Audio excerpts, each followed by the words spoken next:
Do you know what we get to do for the first time in more than a year? Submit some cards to PSA.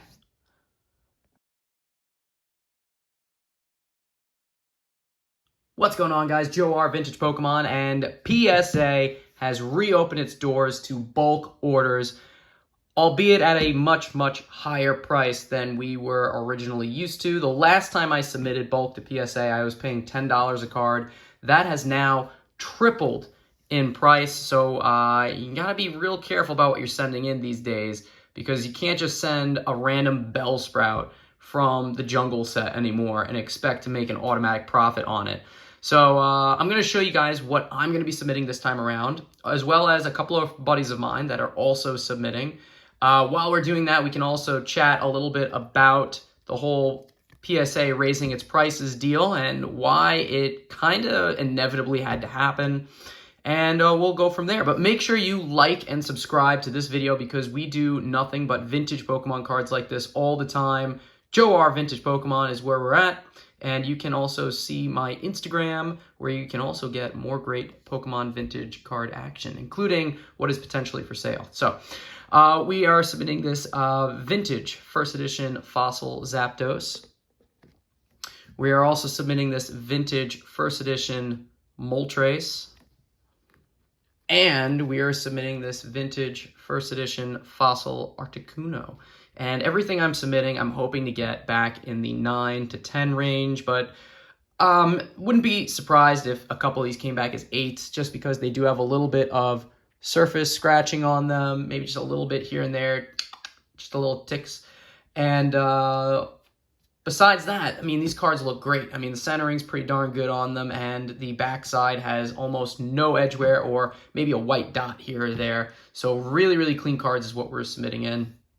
I'm also going to be submitting 5 no symbol jungle error cards. That is jungle cards without the symbol here, but these are like super clean, super mint condition, no symbol error cards that we're going to be submitting in, and they are going to be pretty darn valuable as a result of that. So what PSA is now doing is they are raising their bulk price to $30 a card. And we're submitting through the Polaris grading service, because if you are not using a grading service like Polaris, you have to be a PSA member.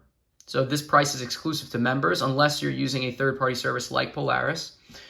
And you are insured up to $500 in value, which is a little bit of a change, because it used to be that you only were insured up to $250 in value. And now I've got a little bit of a beef with that. Oof, Jolteon. Jolteon here. That's a beautiful card. Oh, man, I really hope this comes back a 9. I really hope it comes back a 9, seriously. I've got a little beef with that, because in my personal opinion, if you want to submit a card at a lower tier, you should be allowed to do that. I mean, honestly, if PSA wants to upcharge you because they see that Moltres as a 10 is a $2,000 card, and I don't know if it's going to come back at 10 or a 9, which I think is my first point, is that if you don't know what it's going to come back as for sure, then always go with the lower tier level, okay? There's no reason for you to pay $300 a card, and I'm exaggerating that. I don't think it would be $300 a card, but there's no reason for you to pay more if you think it has the chance of getting a grade. Always pay the lower amount. We're going to be submitting a whole bunch of Gym Challenge and Gym Heroes cards. This is Sabrina trainer card. And we got the Erica trainer card. But my whole thing is that, you know, they're not treating your card any differently. Whether it's a $1,000 card or a $500 card, you're still getting the same exact treatment. So I'm going to pay $500. Okay, that's exaggeration. I'm going to pay $50 or $100 versus $30 for the same level of service. And I get that you get it back faster too, but you know, I'm in no rush. I don't care about that. So I want to go with the as cheap an option as you possibly can go with. And for those of you saying like, oh, well, you know, you can't submit something that's higher tier, more expensive. Well, it's up to PSA to determine if something is a higher value. And a lot of times they don't even realize, or they don't want to put in the time to figure that out. So it's on them if they don't want to put in that time. And if they do, then, you know, I'll pay the upcharge. paying up charges is a good thing because it means you got a really good grade. Oof, that is a really nice swirl there. I think there were some surface scratches on this Giovanni's Persian. And we're trying to complete the Gym Challenge and Gym Hero set all in grade 9. I'm doing it very slowly over the years. I'm just submitting a few cards every year and all that kind of good stuff. Okay, so story time with this one. This is a Japanese Neo Genesis Lugia, and would you believe that 5 months ago this card was destroyed? This is mint condition, but this particular card, yes, this one, was destroyed 5 months ago because I had it stored in a box in a card saver, and I had accidentally mishandled the box that it was in and closed it on the card, and it had folded the card in half like that, and it had sat for about 3 weeks or so before seeing it again, and it was permanently bent, right? No crease, but it was bent. It had not been bent to a point where it was like destroyed completely. So I had to flatten it back out. I had to flatten it back out again. So I put it between some books and I pressed it for a couple months, took it out, bent it a little bit by hand again, just a little bit of flexing, and then I put it back in the books again, and I rinse and repeated that for several months until finally we got a perfectly flat card again. I mean, it took some time, it took some effort, but it goes to show that if your card is not creased, there is a way back home for it. And this card has a shot at I think it has a shot at a 10, honestly, because there's no surface wear on it whatsoever. Anything you see is on the card saver itself, but really clean card. So I'm going to definitely be setting that one in there. Beautiful card. And we're also submitting this bad boy.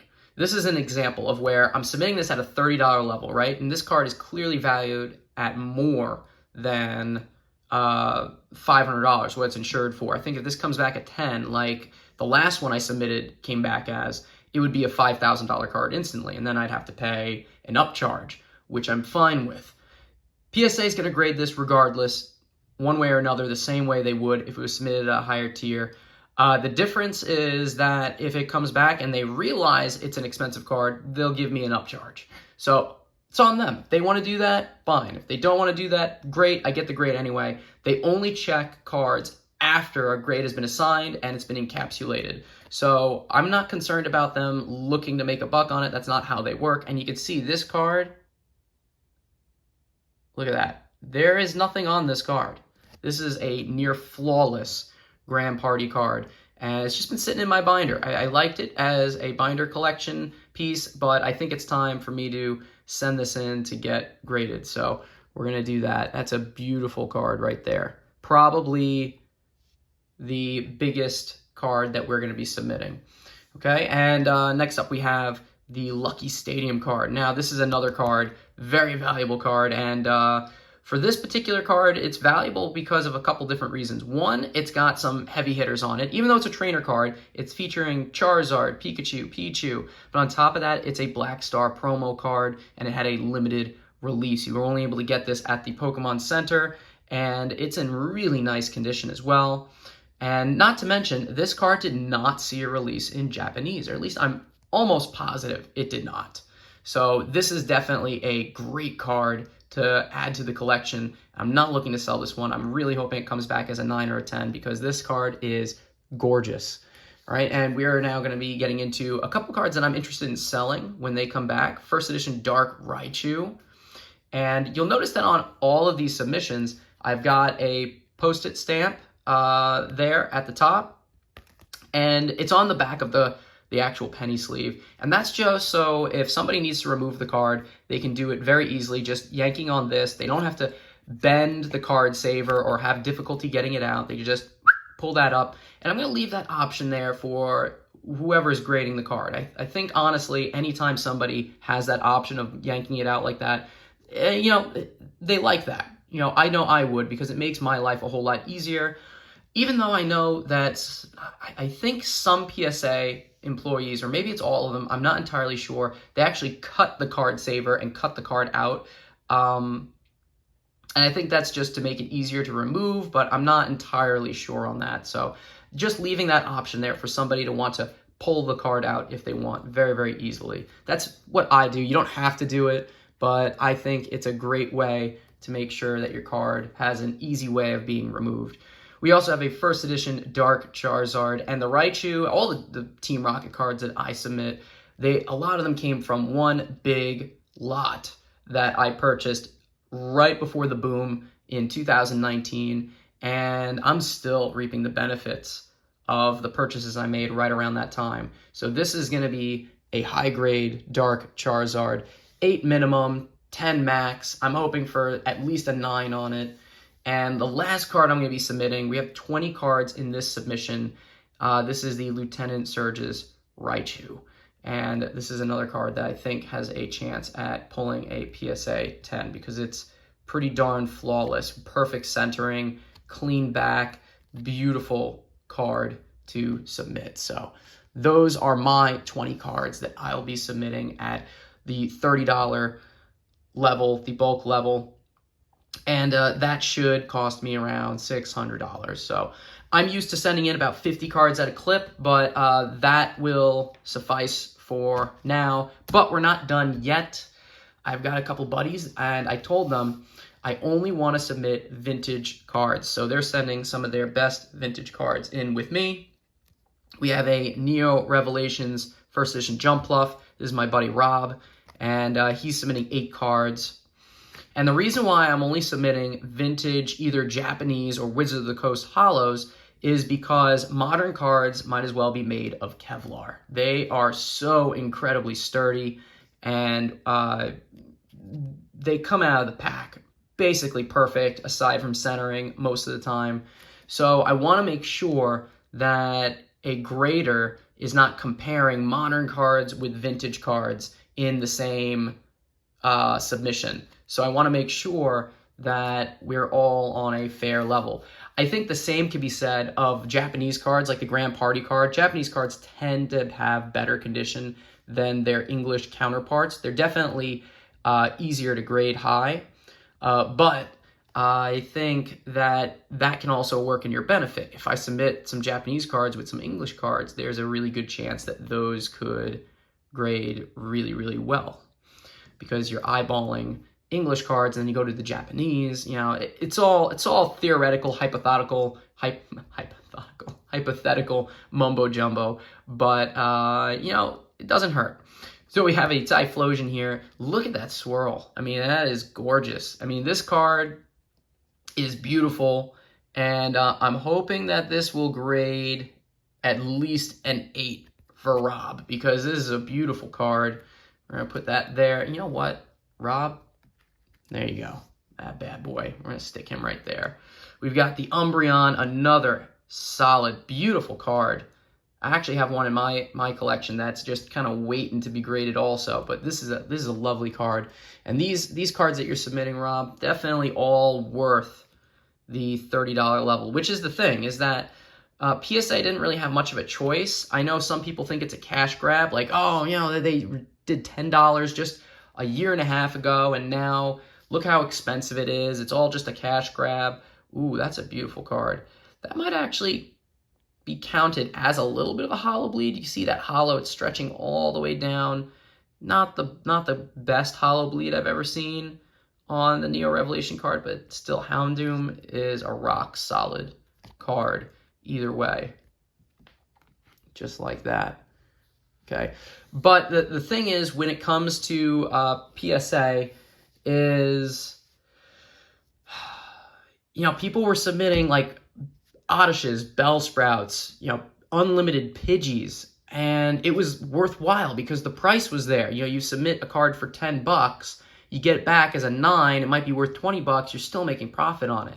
So PSA's only real option is to raise prices to help mitigate people submitting just nonsense cards to be graded. I mean, there are junk slabs going out there with graded 5 cards, and somebody's going to want them, but it's just silly to have people submitting stuff like that.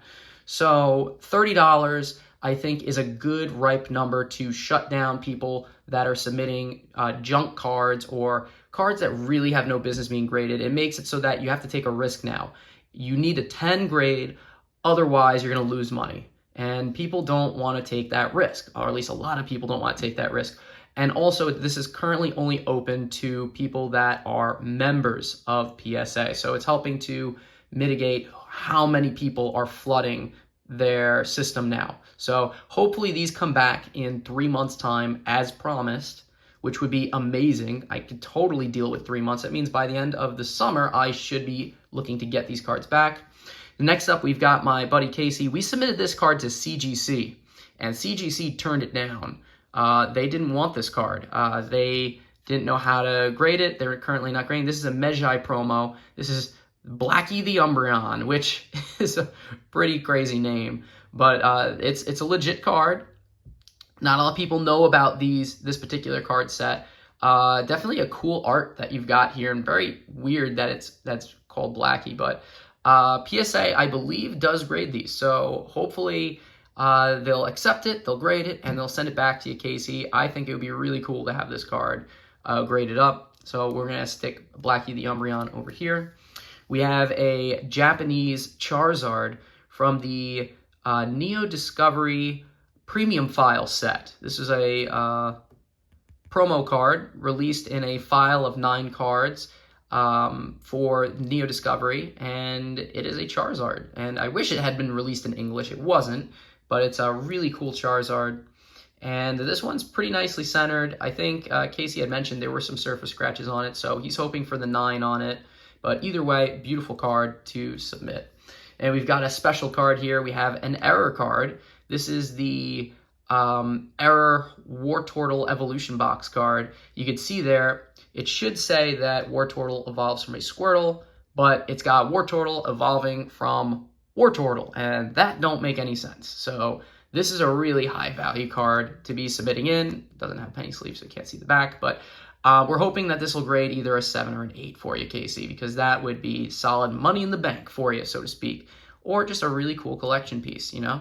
So definitely a cool card there. And we've got this first edition Scyther. And the nice thing about Polaris is that if you submit your cards in a top loader, they will still accept them. Whether they're in a top loader or a card saver, Polaris grading will take your money. So that's really nice. Although I will say that if it's in a top loader, it probably means they're going to have to switch it over. So if you want less hands on your card, submit to Polaris in a card saver. Even better, submit it in a card saver with a post-it note on it so that, you know, if anybody does need to remove your card, it's easy to do. So that's that. And last but certainly not least, we have another Dark Charizard, although this is the non-first edition or the unlimited variant, and it is also non-holo. But a Charizard is a Charizard is a Charizard, and this is vintage WotC, so it's still going to hold some good value. And that's a pretty clean Charizard, if I do say so myself. So we're submitting a total of, what does it come to, 33 cards, I believe is what we're submitting. So heavy price to pay, but we should get some really solid returns there. And so guys, I hope you enjoyed this submission video. I hope you enjoyed the returns video. Make sure you watch for them, and don't forget to like and subscribe for more vintage Pokemon card content action like this. We'll see you guys for the returns. Bye-bye for now. See you next time. Joe R. out.